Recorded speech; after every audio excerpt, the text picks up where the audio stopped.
그 다음 순서로 3차전 선발이죠. 하나이글스의 영원한 1선발 류현진에 대해서 제 방식대로, 제가 25년 하나이글스 골수 팬이기 때문에 제 방식대로 좀 류현진을 소개하는 그런 시간을 가져보도록 하겠습니다. 류현진 선수 같은 경우에는 뭐라고 말할까요? 제 인생에 어떻게 보면 영웅 같은 선수입니다. 제가 워낙 야구 스포츠를 좋아하는데 제가 야구에 더 빠지게 되고 지금까지 정말 야구를 푹 사랑하게 된 것도 류현진 선수 덕분이 아닐까 싶을 정도로 하나이글스의 영원한 1선발이고 저의 이글스의 자부심이자 프라이드이자 그 어떤 수식어도 정말 다 류현진을 설명하기 되게 어려울 것 같다는 생각이 들 정도로 애정이 정말 크고 나중에 꼭 사인이라도 한번 받아보고 싶을 정도의 선수인데요. 제 방식대로 한번 소개를 좀 해보도록 하겠습니다. 류현진의 커리어는 모두 다 알다시피 크게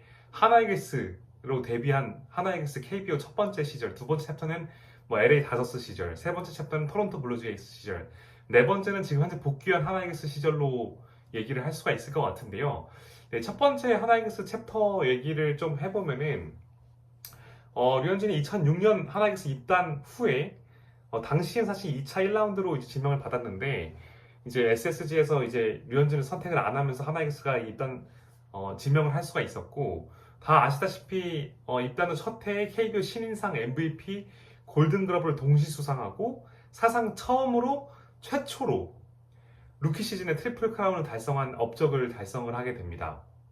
이때 뭐 이제 이대호도 타자 트리플 크라운을 하면서 누가 MVP 받을 것인지 되게 갑론을박이 심했고 팀도 한국 시리즈에 진출하면서 류현진의 그런 영향력이 정말 엄청났던 시즌이었는데 저도 이제 중학교 때 아직도 좀 생생한 것 같아요. 이 선수가 리그를 얼마나 정말 쇼킹한 그런 임팩트를 제공하고 팀도 단번에 한국 시리즈까지 가서 1선발로 활약을 해줬기 때문에 너무나도 그 앳된 모습의 류현진이 너무나도 선한데 그래서 기억에 가장 많이 남는 것 같고 그런 첫 해부터 큰 업적을 낳은 선수라는 걸 다시 한번 짚고 싶고요.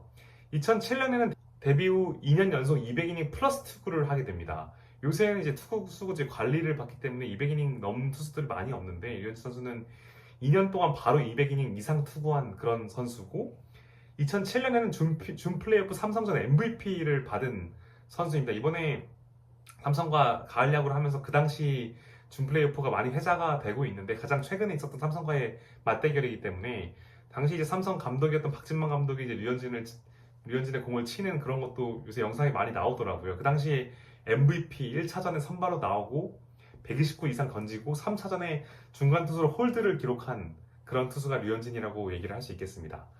2008년에는 류현진 선수가 알다시피 이제 베이징 올림픽 캐나다전 완봉승을 했고요. 마지막 쿠바와의 그런 금메달 결정전에서 선발 투수 역할을 하면서 금메달을 이끈 1등 공신이로 활약을 했습니다. 네, 그 다음 얘기를 하고 싶은 건 2010년 시즌인데요. 류현진이 정말 압도적인 그런 성적을 이제 데뷔 신인상 이후 낸 시즌인데 무려 192이닝 동안 방어율 1.82를 찍었습니다. 정말 엄청난 활약을 했고 29경기 연속 퀄리티 스타트를 기록하면서 당시 엄청난 정말 다시 한번 센세이셔널한 그런 시즌을 보냈는데 이제 무려 192이닝을 던졌는데 1.82의 그런 올 시즌 폰세급의 그런 성적을 냈던 당시 이제 국내 투수였기 때문에 더 대단한 시즌을 치렀던 것 같습니다. 이래서 2010년을 정점으로 류현진이 거의 한국에서 이룬 성적, 국내에서는 거의 류현진을 넘을 선수가 없다. 이 선수는 거의 10에서 15승은 그냥 가져가고 180이닝을 먹어주는 투수였기 때문에 2012년이 이제 마지막에 한국에서 이제 보낸 시즌인데 당시 그 해가 좀 모든 하나 팬들에게 많이 아쉬움으로 남아 있을 것 같아요.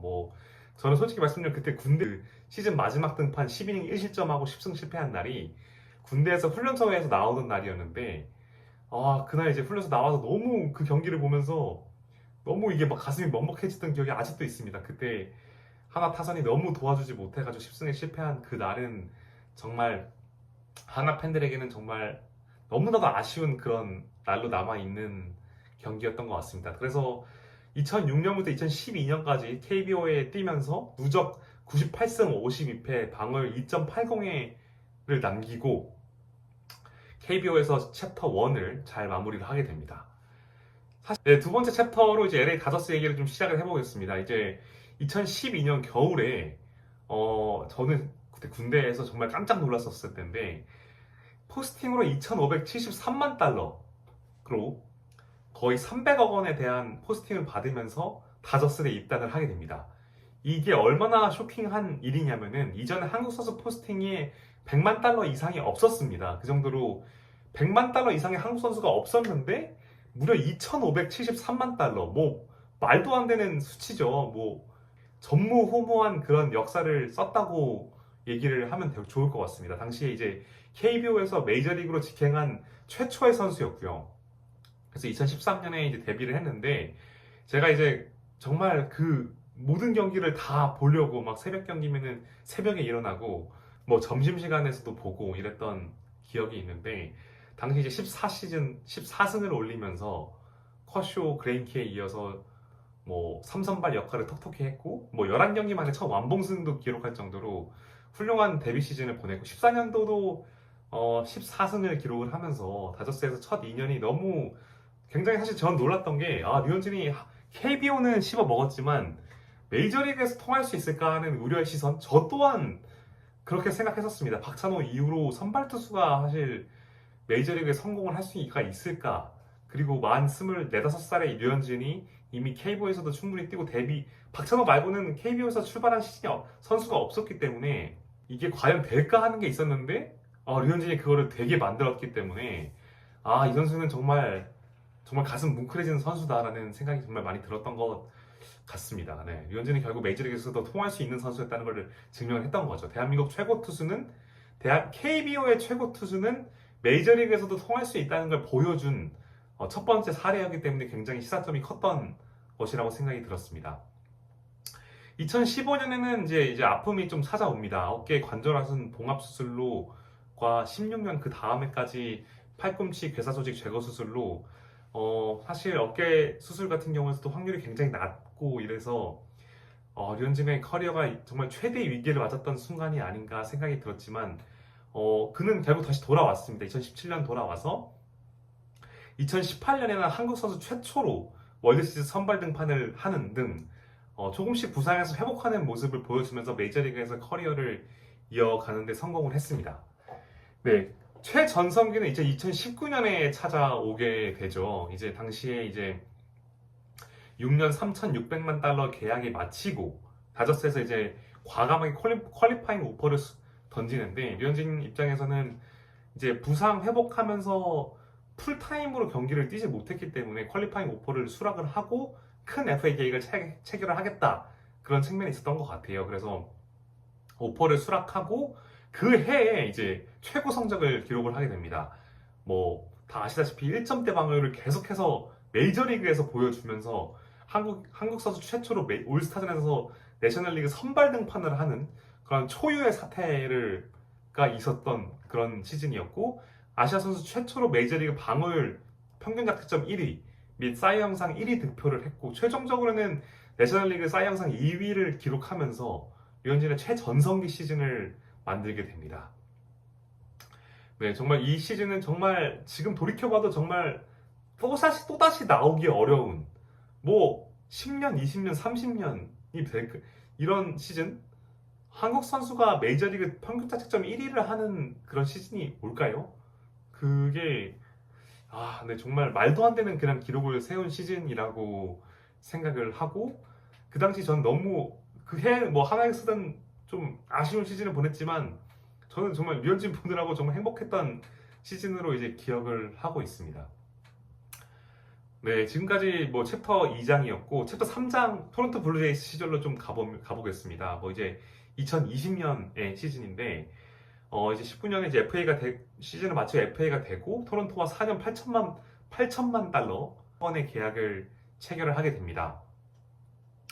이제 다저스 시절을 끝나고 이제 토론토에 가서 이제 그런 큰 계약을 하고 개인적으로는 이제 아메리칸 리그 동부로 가서 좀 걱정도 많이 되고 그랬었는데 그 해에 이제 코로나 시즌이었기 때문에 단축 시즌이긴 했었습니다.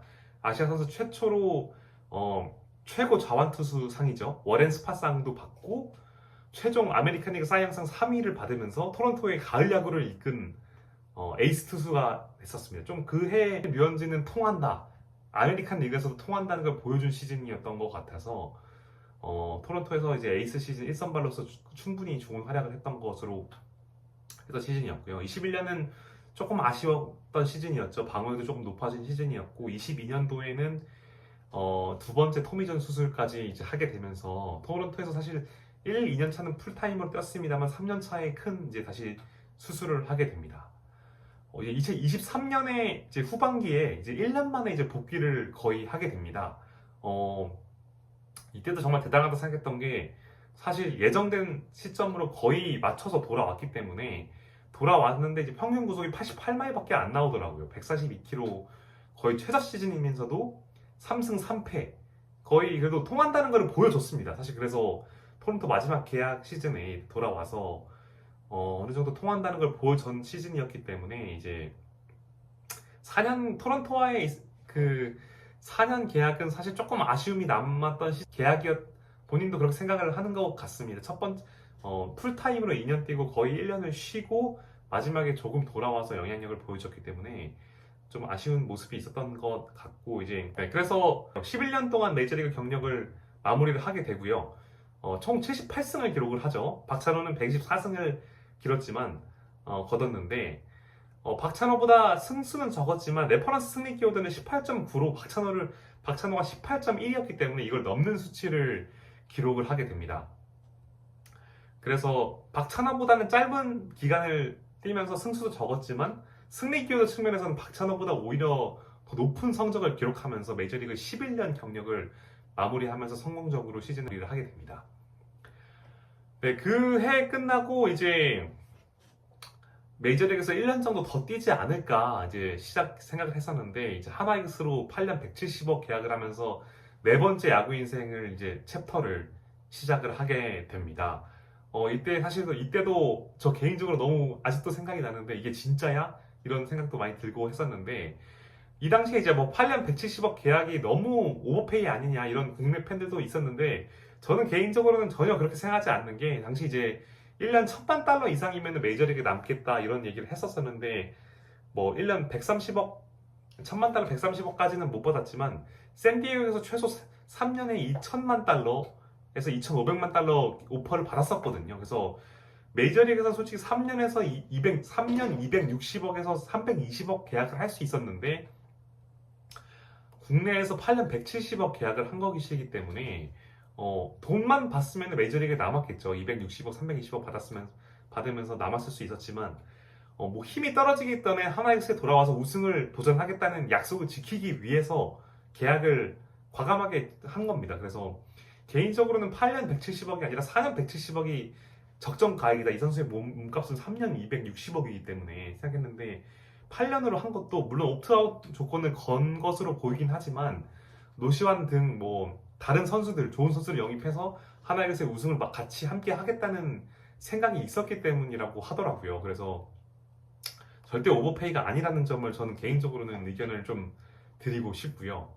네, 그래서 작년에 이제 돌아와서 뭐 이제 한국 적응하는데 많이 고생했었죠. 이제 개막전에서도 많이 LG 타선에 고전하고 패전 투수 되고 했는데 묵묵히 팀 유일한 10승을 거뒀습니다. 성공적인 복귀 시즌이었다고 생각을 하고요. 작년에 저도 류현진 직관을 한 3번 정도 갔었는데 모두 퀄리티 스타트를 했었거든요. 그래서 제 생일 때는 두산전에서 양의지한테 고속 슬라이더도 보여주면서 승리했던 기억이 있는데 지난 시즌에 이어서 너무 행복했고 그리고 올해도 중간에 부상 이탈이 한 번 있었지만 9승을 기록하면서 국내 투수 중 승리기 WAR 순위가 4위입니다. 원태인, 임창규, 고영표에 이어서 4.03으로 류현진이 9승을 기록했지만 여전히 영향력 있는 시즌을 보여주면서 올해까지 해서 이제 한미 통산 195승으로 내년도에 이제 200승에 도전을 할 수가 있게 됐습니다.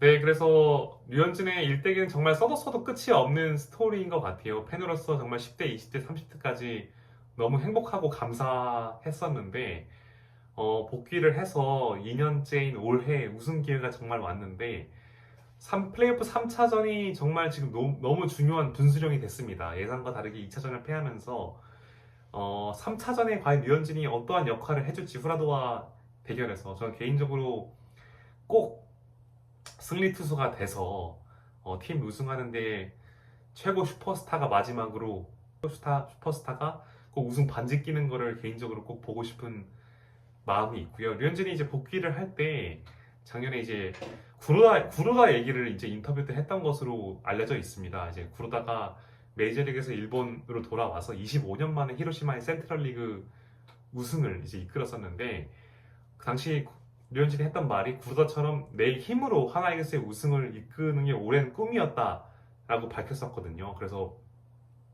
올 시즌이 꼭 적기인 만큼 플레이오프 3차전부터 한국 시리즈까지 꼭 류현진이 좀 다시 한 번만 좀 큰 부담감을 이겨내고 활용 점정 커리어의 우승 반지까지 꼭 해서 끼일 수 있도록 좀 그런 스토리가 만들어질 수 있도록 됐으면 좋겠습니다. 현재 1승 1패라서 삼성도 후라도 원태인이 나오기 때문에 장담할 수 없는 상황이긴 하지만 류현진을 필두로 문동주까지 해서 꼭 류현진이 커리어 최종 목표인 우승까지 꼭 본인의 힘으로 류현진의 힘으로 이루어지기를 올 시즌에 바라겠습니다.